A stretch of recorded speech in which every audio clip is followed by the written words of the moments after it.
What if I told you forgiveness is not mainly about being the bigger person?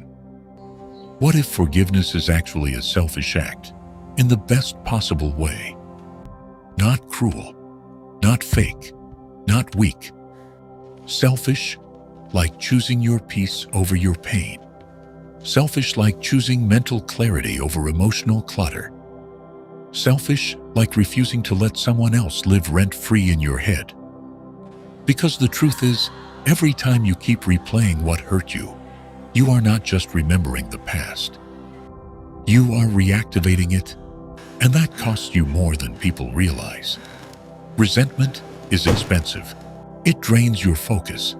It drains your energy. It drains your ability to enjoy the present. And most of all, it drains your mind. That's why forgiveness is not just a moral idea. It is a mental strategy.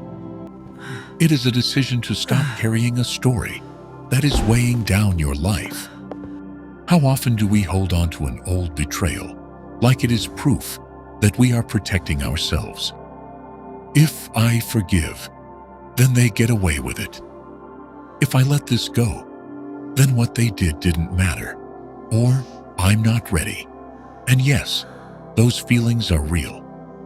But here is the uncomfortable truth. Holding on to resentment does not punish them nearly as much as it punishes you.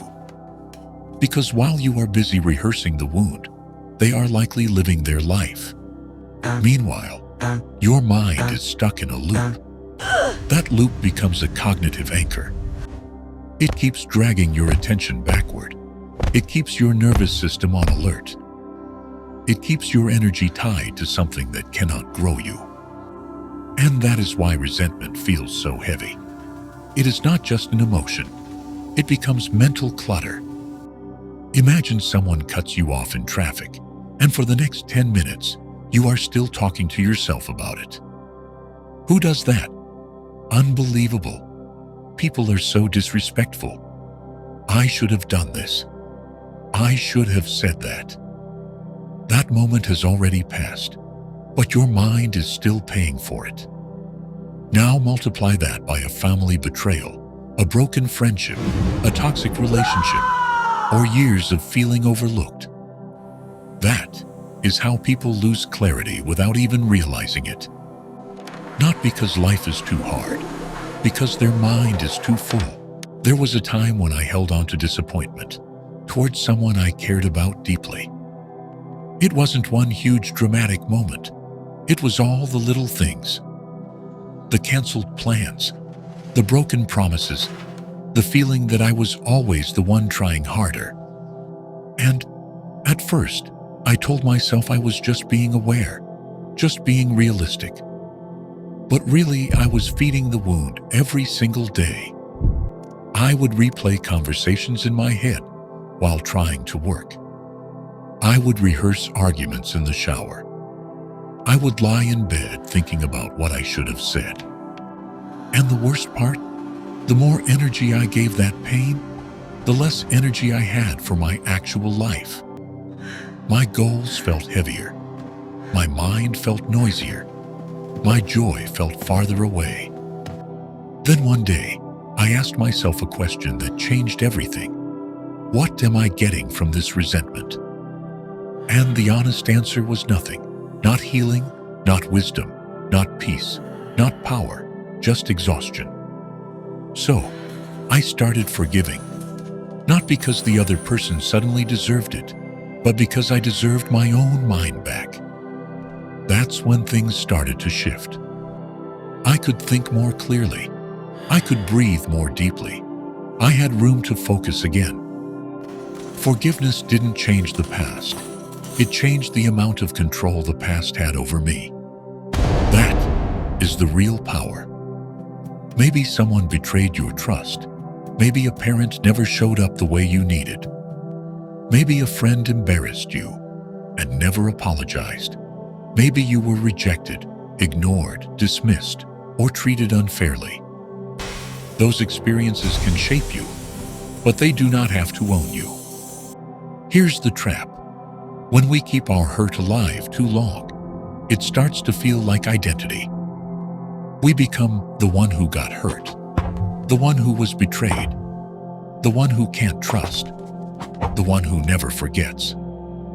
But pain is something that happened to you. It is not always who you are. And forgiveness helps separate the two. Yes, this happened. Yes, it hurt me. But no, I will not build my whole life around it. That is no denial. That is liberation. Because every ounce of mental energy you spend on old resentment is energy you are not spending on your growth. What if that energy went into your fitness, your business, your art, your healing, your confidence, your sleep, your relationships? What if the energy you used to waste on replaying the past became fuel for building your future? That is why forgiveness is selfish, because it is ultimately about you reclaiming your attention. And in a distracted world, attention is everything. Your attention creates your experience. Your attention shapes your mood. Your attention influences your decisions. Your attention becomes your life. So, if resentment is constantly stealing that attention, why would you keep feeding it? Forgiveness is not saying the hurt was okay. Forgiveness is saying, I refuse to keep paying for it.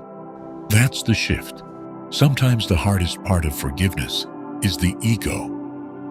Part of us wants the apology. Part of us wants the person to understand exactly how much they caused. Part of us wants them to feel the consequences. That makes sense. But if your peace depends on someone else finally getting it, you're handing them a remote control to your inner life. And that is too expensive. I don't need them to understand for me to move forward. I don't need them to agree. I don't need them to change. I need my peace. That is strength. That is maturity. That is clarity. So, if you have been carrying an old wound, I want you to pause for a second and ask yourself something honest. Is this resentment still protecting me? Or is it just exhausting me? Because once you stop protecting the pain, you start protecting your peace. Once you stop feeding the resentment, you start feeding your future. And once you forgive, not for them but for you, you create room for something better. More focus, more calm, more self-respect, more emotional freedom, more mental clarity. So, here is your challenge. Before this day ends, write down one person, one memory, or one grudge you have been holding on to longer than you should. Do not overthink it. Just name it. And then decide, am I ready to keep paying for this? Or am I ready to get my energy back? Start there. Because forgiveness is not about handing someone else a gift. It is about giving yourself your mind back. And that is one of the most powerful choices you will ever make. If this changed the way you think, hit like so more people can see it before their next big decision. And if you're the kind of person who wants to understand the hidden forces quietly shaping your mind and your choices, subscribe. Because every week, we dig into the science the modern world overlooks. The small, invisible things that decide the biggest moments of your life.